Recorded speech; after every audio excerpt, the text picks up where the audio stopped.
I have edited more than 1000 videos for other YouTubers, businesses and for my own YouTube channels. Some of the videos got thousands of views and other got not so good views, I would say. So in this video I will share 10 tips, tricks, hacks or whatever you wanna call them in Premiere Pro, and trust me, these will save you ton of time and make your life so much easier. So without wasting any time, let's start with the first one. This is the default layout of Premiere Pro when you open it. Now I have few problems with this layout. First of all, it looks really cluttered. All the panels are opened everywhere, even the one that I never use. It has very limited space for timeline as well as for program monitor. I want to have a layout which gives me large space for timeline because we spend most of our time editing in the timeline. Plus the bigger timeline makes it easier to get overall sense of what we are doing. I also want to have a large space for program monitor so that I can have a big view of what I'm editing and how the overall video is coming together. The good thing about Premiere Pro is that it is modular, meaning you can put any panel anywhere you want, plus you can resize those panels too. So using this feature, I made this layout for myself, and as you can see, I got large space for timeline where I can work easily. I have got good space for program monitor as well. I have closed all the panels that I don't use or rarely use, like events, info, history and many more. I have put all the panels that I mostly use on the left side of the screen, program monitor on the right side of the screen, and this whole space for timeline. This way I get a lot of space for timeline as well as a good space for program monitor. Now one of the problem with this layout is that I have to open each panel manually when I need it, because only one panel can be opened at one time, but as you know, in the default layout a lot of panels were opened at the same time. So to quickly access these panels, I assigned them keyboard shortcuts: 1 for project, 2 for source panel, 3 for effects control, 4 for properties, 5 for effects and 6 for graphic templates. These are the panels that I mostly use, and with these simple keyboard shortcuts I can easily and quickly access this panel. Plus, when I open any panel, I get a lot of space to adjust keyframes or to change any other properties. Now you must be thinking 1, 2, 3, 4, 5, 6 are default keyboard shortcuts for switching between different camera angles when editing multi-camera videos or podcast interviews. And guess what? You are absolutely right. And to solve this problem, I made two profiles in the keyboard shortcuts section. One for normal editing where I can access these panels with 1, 2, 3, 4, 5, 6, and one for multi-camera editing where I can use 1, 2, 3, 4, 5, 6 to switch between different camera angles. Whenever I need to edit multi-camera videos, I switch to my multi-camera keyboard shortcut profile and I am good to go. Personally, I love this layout and I'll be more than happy to see what kind of layouts you guys are using in Premiere Pro. Sometimes what happens is that I have edited the whole video and I am very happy that the video is finally ready to export, until I zoom out on the entire timeline and realize one of the clip is missing its audio. This usually happens when I accidentally delete the audio linked to a certain video clip. Now the big question is how to get it back, because I don't want to find that particular audio part from the whole main audio file and then manually sync it with that video clip. And guess what? Premiere Pro has a built-in solution for this problem. Just select the clip with the missing audio, go to the sequence tab and select match frame. This will open this video clip in the source panel and you can drag the audio for this clip from the source panel to the timeline. Few months ago, I was editing this fairly simple video. The main task was to remove the dead spaces and improve the overall audio quality. So what was happening in this video was that the Sarah, my client, was asking questions and this gentleman was responding to her questions. I labeled her question clips with magenta color so I know when the next question starts. I shared this video with Sarah, everything was good, but she wanted to remove her questions from the video. She said she will record these questions again and add those questions later. I removed all the magenta clips where she was asking questions and shared the updated video with the client. In the next revision, she said she wanted separate video for each answer so that she can easily add her questions and then add corresponding answer video right next to it. Now the problem was, this is how my timeline looked like. How do I know when the next question starts? So to fix this issue, I had to go back to the original video and manually figure out when the next question starts. And as you can guess, it took me a lot of time. Later I realized it would have been so much easier if I just have a previous version of this project where I have those magenta question clips. I would just needed to select that specific answer and render that specific section. So from that onward, I started to duplicate the main sequence for every revision so that I have a record of everything. And if client wants something from the previous version, I can easily get it from the previous sequence. Sometimes when I edit podcast videos with multiple camera angles and multiple audio tracks, what happens sometimes both the speakers start speaking at the same time, or I notice some audio distortion from one mic when the other guy is speaking. To solve this problem, I used to put all the audios that I don't want on one track and then mute the whole track. This method works fine, but it takes a lot of time to move a lot of audio and video clips on the muted tracks. Later I found a better way to mute unwanted audios and videos. What you need to do is just select the audio or video clip you want to hide or mute, and then right click on it and then select enable.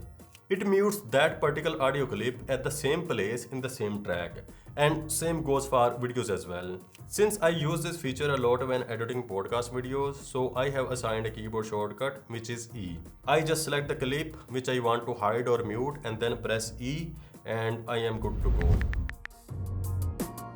Sometimes I have to share project files with clients. Initially I used to share this project file with all the audio and video clips I have used in this project. But still my client used to face this issue where when they open the project file, a lot of files were shown as missing, especially titles, fonts and sound effects, etc. Later I found out that this is the wrong way of sharing project files. The right way is to go to Files, then Project Manager, then select the main sequence you want to share.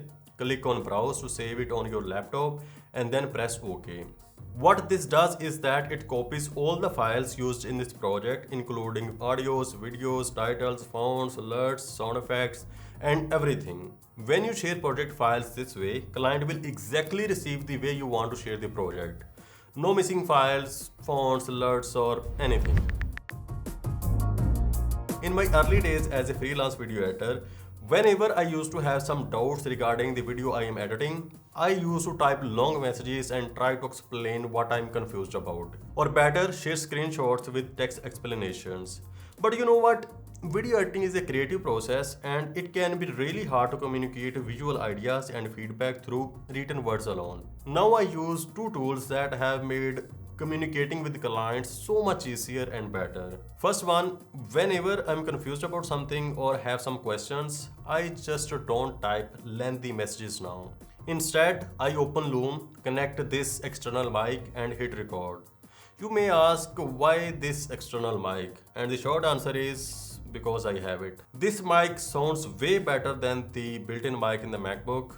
Not necessary at all, but since I already have it, so why not? Then I start recording and visually show and explain what I'm confused about. I share the Loom link with clients and they can visually see what I'm confused about and they can answer accordingly. Secondly, I used to share my final edited videos via Google Drive. The problem with Google Drive is that it has a terrible video player that I don't really like, and clients have to write feedback manually with timestamps wherever they need some changes. Like at 6:35, change this typo. This was very time consuming and made the overall feedback process really frustrating. So I started sharing videos using frame.io, where clients can watch my videos in a nice video player, and wherever they want to give me some feedback, they just simply need to type and that feedback is recorded with respect to that timestamp. So these two tools, Loom and frame.io, has improved my communication, streamlined revision process, and made the entire editing process smoother and more professional for me as well as for my clients.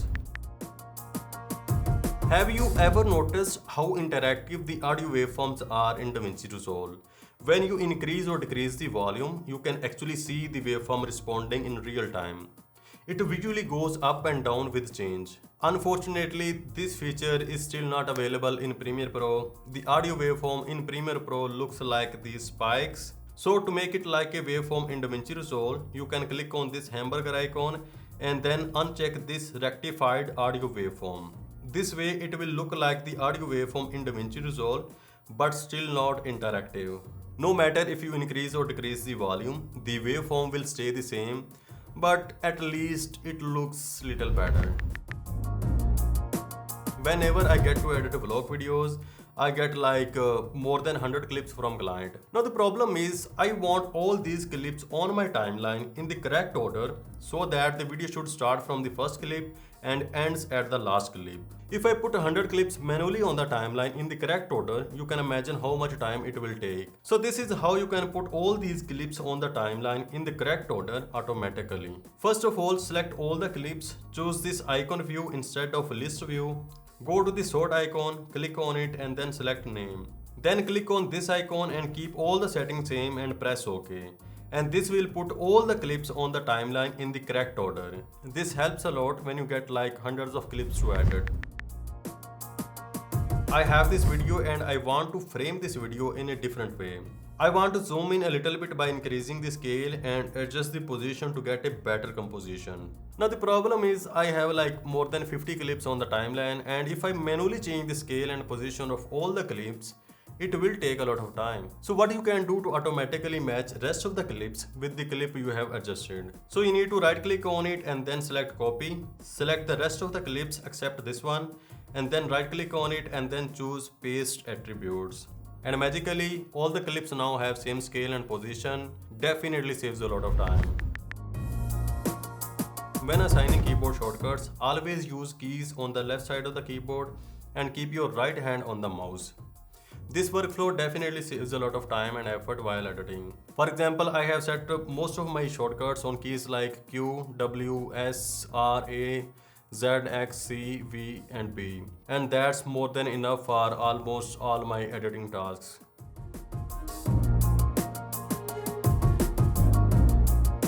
So these are 10 tips, tricks or hacks that saved me a lot of time and effort. I'll be more than happy to see what kind of hacks you guys are using in Premiere Pro. Please share those in the comments below. And if you want to know how can you grow your freelance video editing business, you need to watch this video. Also save this video by liking it so that you don't lose it.